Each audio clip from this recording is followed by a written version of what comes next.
Hello दोस्तों, बहुत बहुत स्वागत है आपका अपने यूट्यूब चैनल दी रिसेप्टर में। आज की वीडियो में डिस्कस करने वाले हैं एक बहुत इंटरेस्टिंग टॉपिक है, स्पेशली ऐसे स्कॉलर जो अभी प्री क्लिनिकल स्टडी में इन्वॉल्व हैं या फिर एनिमल रिसर्च में इन्वॉल्व हैं, फार्मास्यूटिकल रिसर्च कर रहे हैं, मेडिकल साइंस रिसर्च या फिर बायोमेडिकल रिसर्च कर रहे हैं, तो उनके लिए बहुत इंपॉर्टेंट होने वाला है। या फिर आप एम.फॉर्म कर रहे हैं या फिर पीएचडी कर रहे हैं, अपनी रिसर्च को एनिमल्स पे कंडक्ट करना चाहते हैं, तो उन लोगों के लिए बहुत इंपॉर्टेंट है। आज के पूरे वीडियो में डिस्कस करेंगे कि जो हमारे पास लेबोरेटरी में एनिमल्स होते हैं, लाइक माइस होता है, रैट होता है, गिनिया पिग होता है, जेब्राफिश होता है, रैबिट होता है, इनका क्या स्पेसिफिकेशंस होता है और एक्चुअली हम इनके ऊपर ही क्यों रिसर्च करते हैं। जैसे बहुत बार आपने सुना होगा कि जब भी कोई मार्केट में दवाई आती है तो वो प्री क्लिनिकल ट्रायल से होके आती है, मतलब एनिमल रिसर्च होके आती है। तो कौन से एनिमल्स होते हैं जिस पे दवाइयों की टेस्टिंग की जाती है और उनका स्पेसिफिकेशंस क्या होता है। भाई रैबिट है तो इस पे कौन सी रिसर्च की जाएगी, रैट है तो कौन सी की जाएगी, गिनिया पिग है, जेब्राफिश है या फिर माइस है, तो इस पे कौन कौन सी किस टाइप्स की रिसर्च की जाएंगी और इन एनिमल्स के अंदर अपना स्पेसिफिकेशंस क्या होते हैं। जैसे एक बहुत छोटा सा एग्जांपल है, अगर अभी आप देख रहे हैं तो हमारे हाथ में मेडिसिन के स्ट्रिप हैं। क्या आपको पता है कि ये दवाइयाँ मार्केट तक कैसे आती हैं? सिंपल सा इसका एक बहुत अच्छा कॉन्सेप्ट है। जो भी हम दवाइयाँ खा रहे हैं ना मार्केट की, उनको पहले प्री क्लिनिकल रिसर्च में उतारा जाता है। मीन जैसे कोई दवाई है, उस दवा का साइड इफेक्ट क्या आ रहा है, टॉक्सिटी क्या आ रही है, कितनी डोज देनी चाहिए, वो हम पहले एनिमल्स पे करते हैं। स्पेशली रैट है, रैबिट है, माइस है, गिनिया पिग है या फिर जेब्राफिश है, फिर और अदर टाइप्स के बहुत सारे एनिमल्स हैं, उन पे क्या रियल में ये दवाई हमारी क्लिनिकल ट्रायल्स में पास होके ह्यूमन बीइंग के लिए बेनिफिशियल होगी कि नहीं होगी, इसलिए हम रिसर्च करते हैं। भाई एक चीज आपको थोड़ा डाउटफुल लग रही होगी, भाई हम जब आदमी इस दवा को खा रहा है तो भाई एनिमल्स में क्यों टेस्टिंग की जा रही है, सिंपली हम आदमी के ऊपर टेस्टिंग कर लें। अब इसके पीछे का एक साइंटिफिक रीजन है कि आदमी पर टेस्टिंग करना थोड़ा सा डिफिकल्ट होता है और वही टेस्टिंग एनिमल्स पे की जाए तो वो थोड़ा सा इजी होता है। अब बात करें इसको कैसे, मतलब किस रूल्स और रेगुलेशन के अंतर्गत है। अगर हम एनिमल पे स्टडी करते हैं तो सीपीसी ऐसी गाइडलाइंस होती हैं, उनके अंतर्गत आता है। सबसे पहले इंडिया में बात करें तो मेनका गांधी जी ने स्टार्ट किया था। एनिमल्स क्रूरलिटी एक्ट था, एनिमल पे जो क्रूरलिटी हो रही थी उसको प्रिवेंशन के लिए, ठीक है, कि जो भी दवाइयों की टेस्टिंग की जाएगी वो एज पर सीपीसी ऐसी गाइडलाइंस के अंतर्गत होगी। हम किसी भी एनिमल को अनावश्यक परेशान नहीं करेंगे, कोई क्रूरलिटी नहीं करेंगे उन पे, तो उसको ध्यान में रख करके हम लोग इस रिसर्च को कंडक्ट करते हैं, ठीक है। एक जो बहुत अच्छा डाउट है, बहुत अच्छा आपके मन में प्रश्न होना चाहिए कि हम एनिमल्स पे क्यों कर रहे हैं। देखिए इसके पीछे बहुत सारे रीजन हैं। हम ह्यूमन बीइंग पे भी रिसर्च कर सकते हैं, लेकिन हम एनिमल्स पे पहले क्यों करते हैं, इसका सबसे अच्छा आंसर है कि बहुत सारे ऐसे एनिमल्स होते हैं जिनका हमारी बॉडी से जो जीनोमिक्स है, जीन है, बायोलॉजिकल सिमिलरिटी बहुत अच्छी होती है। अल्टीमेटली जब बायोलॉजिकल सिमिलरिटी हमारी ह्यूमन बीइंग की जब एनिमल से है, एनिमल्स की या फिर ह्यूमन बीइंग से है, तो उन पे जो रिजल्ट आते हैं ना दवा के, like effectivity, efficacy, toxicity, toxicological effect, वो बहुत अच्छे देखने को मिलते हैं। जितने अच्छे परिणाम हमारे मेडिसिन के एनिमल्स पे होंगे, वो दवा उतनी ही इजी होती है क्लिनिकल ट्रायल्स के लिए। ऐसी कोई दवा है जो आप एनिमल पे परीक्षण कर रहे हैं, एनिमल पे टेस्टिंग कर रहे हैं, लेकिन वो दवा देने के बाद सभी एनिमल मर जा रहे हैं, मीन्स वो दवा में भी ह्यूमन बीइंग के लिए इफेक्टिव नहीं होगी। अब जब इफेक्टिव नहीं होगी तो फिर हम उसका क्लिनिकल ट्रायल नहीं करेंगे, डीसीजीआई इंडियन गवर्नमेंट और रेगुलेटरी अथॉरिटी उसका अप्रूवल नहीं देगी, तो मार्केट तक नहीं आ पाएगी। इट मीन्स जितनी भी दवाइयां मार्केट में चल रही हैं वो सभी क्लिनिकल ट्रायल से, और उसके पहले क्लिनिकल ट्रायल में ह्यूमन बीइंग पे स्टडी होती है और जो प्री क्लिनिकल होता है एनिमल स्टडी करते हैं। तो सभी दवाइयां, सभी डेटा एनिमल पे कंडक्ट किया गया है। जितनी भी दवाइयां मार्केट में चल रही हैं सबका डेटा प्री क्लिनिकल है, एनिमल डेटा है। उस डेटा के आधार पे हम क्लिनिकल स्टडी करते हैं, तब हम रेगुलेटरी बॉडी को सबमिट करते हैं और वो अप्रूवल देती है मार्केटिंग के लिए। तो ये सबसे बेस्ट प्रोसेस होता है। मीन्स एक दवाई है, एक मॉलिक्यूल है, हमने हाइपोथेटिकल डेटा जनरेट किया और प्री क्लिनिकल स्टडी कराई इसकी, एनिमल पे टेस्टिंग कराया, जो डेटा आया हमारा एनिमल स्पेस के जो रिजल्ट आए उस रिजल्ट के आधार पे हम गवर्नमेंट से, रेगुलेटरी बॉडी से ये बोलते हैं अब हमें इसका क्लिनिकल ट्रायल कराना है, इसके रिजल्ट एनिमल्स पे बहुत अच्छे आ रहे हैं। अब वही डेटा, उस डेटा के आधार पे वो स्टडी हमारी चली जाती है ह्यूमन बीइंग में, जिसको हम क्लिनिकल ट्रायल बोलते हैं।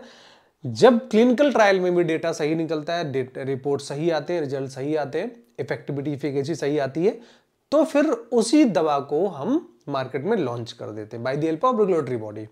तो ये प्रोसेस होता है दवा का आने का।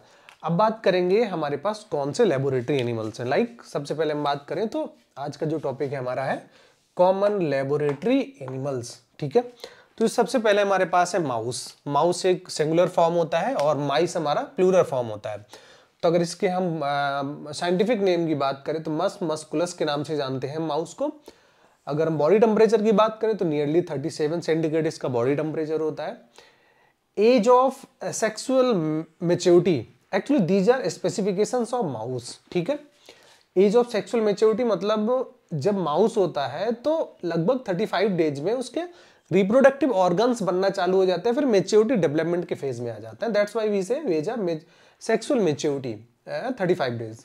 मेटिंग एज का मतलब होता है कि जब मेल फीमेल के पास इंटरेक्शन करता है और फीमेल मेल के पास इंटरेक्शन करता है फॉर द सेक्सुअल बिहेवियर, ठीक है। तो दिस इज मेटिंग एज क्या होती है, लगभग 45 to 60 डेज में मेटिंग बिहेवियर आने लगता है, मेटिंग एज होने लगती है। एस्ट्रस साइकिल उसका होता है 4 to 5 डेज, ये फीमेल में होता है। एस्ट्रस साइकिल का मतलब होता है जब कोई फीमेल ओव्यूलेशन या फिर प्रेगनेंसी के लिए प्रिपेयर होता है। स्पेशली एनिमल्स में एस्ट्रस साइकिल के 4 फेज होते हैं। पहला प्रोएस्ट्रस होता है, उसके बाद एस्ट्रस होता है, मेटेस्ट्रस होता है एंड डाइएस्ट्रस होता है। ये 4 मेजर 4 साइकिल होते हैं। जेस्टेशनल पीरियड का मतलब होता है कि जब जो टाइम होता है आपका, the time between conception and the birth, this is called gestational period. तो अगर माउस की बात करें तो जिसका जेस्टेशनल पीरियड है वो लगभग 19 to 21 डेज। एस्ट्रस साइकिल आपने क्या देखा, 4 to 5 डेज नियरली होगा इसका। हाउस इन्वायरमेंट, इसका मतलब क्या होता है कि जब भी हम इनको मतलब रखेंगे हाउस इन्वायरमेंट में तो इनको टेम्परेचर की नीड होती है। तो इनका जो टेम्परेचर होना चाहिए आइडियली लगभग रूम टेम्परेचर या फिर 21 to 25 सेंटीग्रेड तक ये अच्छा सर्वाइव करते हैं। लाइट डार्क एरिया अगर इनको रखते हैं हम तो एनिमल हाउस में जो इनका पैटर्न होता है, आपको 12 घंटे लाइट एरिया में रखना है और 12 ही घंटे रखना है डार्क एरिया में। आप ऐसा नहीं करते हैं कि ऐसा नहीं कर सकते कि 24 घंटे आपने लाइट एरिया में कर दिया फिर 24 घंटे डार्क एरिया में कर दिया, क्योंकि बॉडी के अंदर बहुत सारे साइकिल चल रही हैं, ठीक है। आप किसी बंदे को लगातार 24 घंटे में डार्क एरिया में रखोगे तो बिहेवियर पैटर्न चेंज हो जाता है, बॉडी के न्यूरोट्रांसमीटर चेंज होने लगते हैं। या फिर लाइट एरिया में रखोगे तब भी आई पे इफेक्ट पड़ता है, ब्रेन में कहीं ना कहीं फ्लैक्चुएशंस आना चालू हो जाते हैं।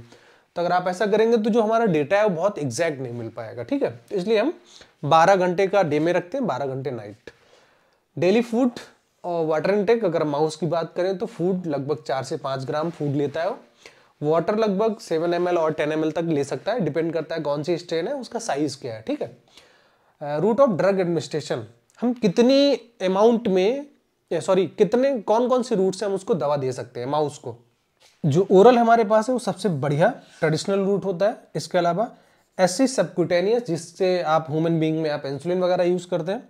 इंट्रामस्कुलर आईएम या फिर इंट्रापेरिटोनियल, तो ये बहुत कॉमनली रूट है जिससे हम दवा दे सकते हैं। वॉल्यूम ऑफ ड्रग एडमिनिस्ट्रेशन, अब ये जो आप वॉल्यूम ऑफ ड्रग एडमिनिस्ट्रेशन देख रहे हैं ये भी थोड़ा वेरी करता है। वेरी क्यों करता है, क्योंकि हम किस रूट से दवा को दे रहे हैं वो थोड़ा डिफर करता है। ओरल से जो वॉल्यूम ऑफ ड्रग होगी वो कुछ अलग होगी, आईएम से अलग हो सकती है, सबक्यूटेनियस रीजन से अलग हो सकती है, तो ये थोड़ा सा वेरी करता है।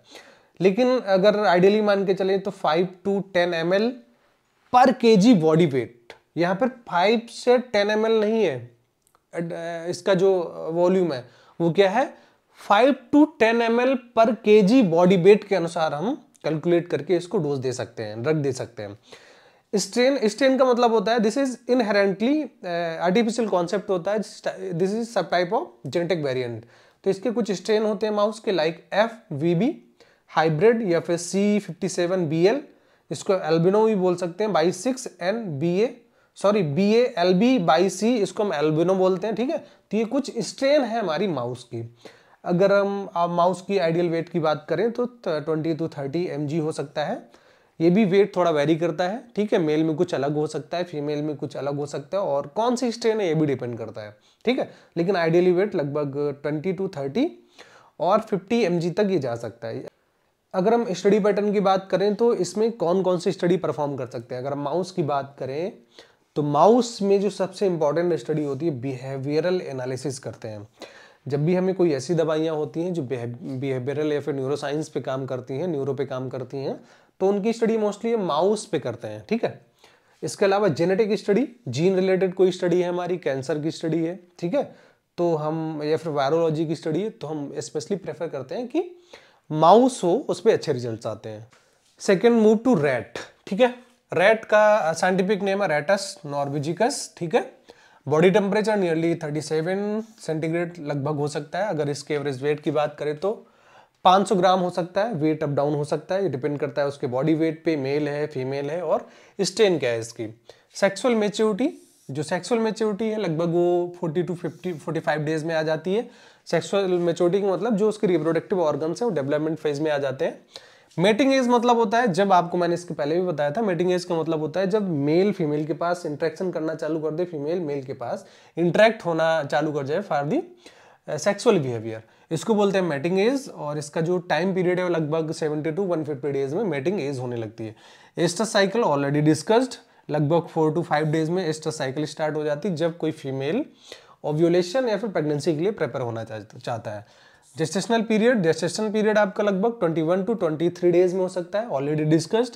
जेस्टेशन पीरियड मतलब होता है कि जो the time between conception and the birth, this is called gestation period. Food and water, जो फूड इनटेक होता है पर डे रैट का होना चाहिए लगभग 10 to 20 ग्राम तक ये फूड ले सकता है। पानी की मात्रा लगभग 20 ml तक ले सकता है, ठीक है। इसका साइज थोड़ा बड़ा होता है, रैट का साइज बड़ा होता है कंपेयर टू माइस और माउस, ठीक है। रूट ऑफ ड्रग एडमिनिस्ट्रेशन, ये भी route of drug administration depend करता है कौन से रूट से दी जा रही है दवा। ओरल है, ठीक है, जो मोस्ट कॉमन रूट है इसके ओरल है, सबक्यूटेनियस है, इंट्रामस्कुलर है या फिर इंट्रापेरिटोनियल। ओरल आपको पता है मुंह से दी जाएगी, सबक्यूटेनियस स्किन को उठा के देते हैं, ठीक है। इंट्रामस्कुलर आपको पता है मसल्स एरिया में देते हैं। इंट्रापेरिटोनियल ये रीजन होता है, ठीक है, पेरिटोनियल रीजन होता है, इसमें सरफेस एरिया बहुत ज़्यादा होता है, इसलिए एनिमल्स में इंट्रापेरिटोनियल हम प्रेफर करते हैं। वॉल्यूम ऑफ ड्रग एडमिनिस्ट्रेशन, कितना वॉल्यूम दे सकते हैं ये भी डिपेंड करता है कौन से रूट से दे रहे हैं। आइडियली 1 to 2 ml पर kg बॉडी वेट हम प्रेफर करते हैं इसको। स्ट्रेन ऑलरेडी डिस्कस्ड, स्प्रॉगडाउली स्ट्रेन है इसका, विस्टार है, लुइस है, जुकर है, ठीक है। तो ये कुछ स्ट्रेन है, नॉकआउट भी आता है इसमें, ठीक है। तो ये कुछ इसकी स्ट्रेन होती है रैट की। स्टडी स्पेशली बात करें तो रैट पे जो फिजियोलॉजिकल स्टडी है वो बहुत अच्छी होती है।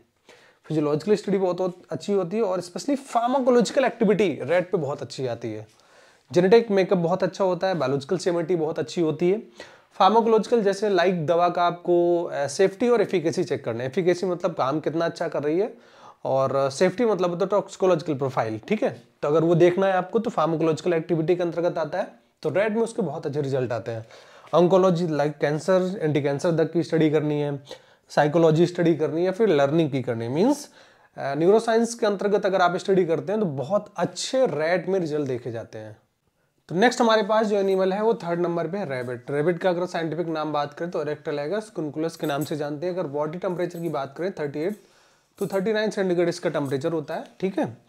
और नेक्स्ट अगर हम बात करें एज ऑफ सेक्सुअल मैच्योरिटी, लगभग 4 से 4 to 6 मंथ में इसकी मैच्योरिटी हो जाती है। मेटिंग एज आपको पहले ही बता चुके हैं, लगभग 6 मंथ है इसका, ठीक है। जेस्टेशन पीरियड लगभग 30 से 32 डेज, मतलब 30 to 32 डेज में आपका इसका जेस्टेशन पीरियड होता है। हाउस एनवायरनमेंट लगभग 10 से 18 सेंटीग्रेड इसको चाहिए होता है एनवायरनमेंट, और लाइट एरिया में आप 12 घंटे रखेंगे, डार्क एरिया में 12 घंटे रखना होता है। डेली फूड इनटेक और वाटर अगर लगभग पर डे की बात करें तो लगभग 300 ग्राम तक ये खा सकता है, ठीक है। ये भी डिपेंड करता है स्ट्रेन और सेक्स पे। लगभग 200 ml तक पानी इसको चाहिए होता है, ठीक है। Route of drug administration mostly जो रैबिट के केस में है वो आपका ओरल है, सबक्यूटेनियस है, इंट्रामस्कुलर है और इंट्रावेनस है, IV है। कितना दवाई दे सकते हैं? वॉल्यूम ऑफ ड्रग एडमिनिस्ट्रेशन लगभग 0.5 to 2 ml पर केजी बॉडी वेट तक हम दवा को एडमिनिस्ट्रेशन कर सकते हैं। स्ट्रेन की बात करें, न्यूजीलैंड व्हाइट एंड रेड ये स्ट्रेन है रैबिट के।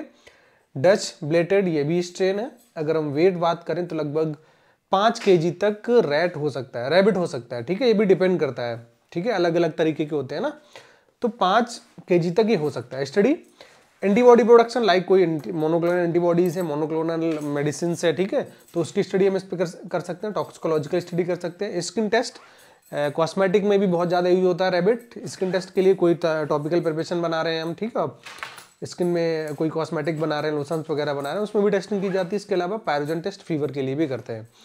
तो ये रैबिट का केस है। अब देखते हैं हम, इंपॉर्टेंट आपका है जेब्राफिश, मे भी आपने थोड़ा सा कम सुना होगा इसके बारे में।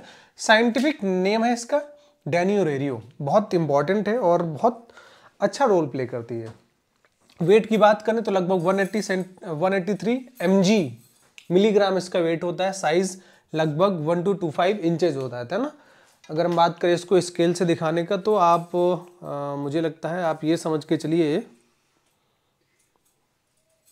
अगर आपको मे बी कैमरे में दिख रहा हो तो ये साइज है, ठीक है, तो लगभग इतना, ये ठीक है, इतना साइज, ठीक है, लगभग 1 से 1.5 इंच तक इसका साइज हो सकता है जेब्राफिश का। लिविंग ये फ्रेश वाटर में रहना पसंद करती है, बहुत अच्छा पानी होना चाहिए। जो टैंक, जिस टैंक में रहती है उसमें बहुत अच्छा पानी होना चाहिए, गंदगी बिल्कुल भी नहीं होनी चाहिए। नेटिव साउथ ईस्टर्न हिमालय से मिलती है ये। मेल और फीमेल कैसे आइडेंटिफाई करेंगे? मेल का जो कलर होता है, बॉडी में स्ट्रिप्स होती हैं वो येलो कलर की ज्यादा होती हैं। फीमेल में silver and lighter blue strips होती हैं। और एक चीज है, जो फीमेल होती है वो हैवियर होती है कंपैरिजन टू मेल, ठीक है। लाइफ स्पैन लगभग 5 साल तक ये जीवित रह सकती है। बॉडी टेम्परेचर की बात करें 28.5 सेंटीग्रेड हो सकता है। सेक्सुअल मैच्योरिटी इसकी लगभग 3 to 4 मंथ हो सकती है। जेस्टेशन पीरियड की बात करें तो लगभग 24 घंटे के अंदर, less than 24 hours gestation period होता है इसका। ड्रग एडमिनिस्ट्रेशन कितना कर सकते हैं? 5 to 10 माइक्रोलीटर एडमिनिस्ट्रेशन कर सकते हैं। जिस टैंक में रहती है उसका पानी का pH 6 to 7.5 होना चाहिए, ठीक है, बहुत इंपॉर्टेंट है। और कितना दिन में खाना खा सकती है? फूड पर डे लगभग 3 to 5% पर बॉडी वेट, मतलब जितना उसका बॉडी वेट है उसका 3 से 5% ही आप इसको खाना दे सकते हैं। रूट ऑफ ड्रग एडमिनिस्ट्रेशन, इसके 2 मेजर रूट हैं जिससे आप दवाई दे सकते हैं। पहला होता है माइक्रो इंजेक्शन, दूसरा होता है इमर्शन।